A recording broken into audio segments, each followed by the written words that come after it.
আপনার ইমোতে আপনি গজল সেট করে রাখুন। এই রমজান মাসে আপনার ইমোতে যদি কেউ কল দেয়, সে যদি গজল শুনতে পায়, তাহলে কেমন হয়?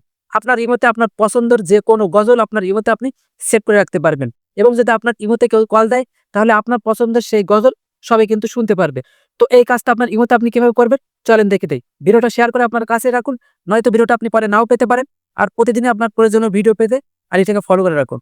এর জন্য আপনার ফোনের ইমোটা ওপেন করে নেবেন। এখান থেকে প্রোফাইল আইকনের উপরে ক্লিক করবেন, এরপর সেটিংস অপশনে ক্লিক করবেন, এরপর ফাংশন অপশনে ক্লিক করবেন, এখান থেকে কলার টিউন অপশনে ক্লিক করবেন, এরপর এখান থেকে সাইডে সুইপ করবেন, ঠিক এইভাবে সুইপ করবেন। এরপর ইসলামিক অপশনে ক্লিক করবেন। এরপর এখানে আসলে আপনি অনেক ইসলামিক গজল পেয়ে যাবেন। এই সমস্ত ইসলামিক গজলগুলো আপনার ইমোতে আপনি সেট করতে পারেন। যে কেউ কল দিলে কিন্তু সেই গজলটা শুনতে পারবে। তো আপনি এখান থেকে শুনে নেবেন যে আপনি কোন গজলটা সেট করবেন। শোনার জন্য আপনি প্রত্যেকটা গজলের উপরে ক্লিক করবেন, দেখবেন যে গজলটা প্লে হয়ে যাবে। আপনি যে গজলটা সেট করতে চান সেই গজলের উপরে ক্লিক করলে ঠিক এই ধরনের একটা ইন্টারফেস শো হবে। তো সেই গজলটা আপনার ইমোতে কলার টিউন হিসেবে সেট করার জন্য এখান থেকে আপনি এই টিকমার্ক অপশনে ক্লিক করবেন।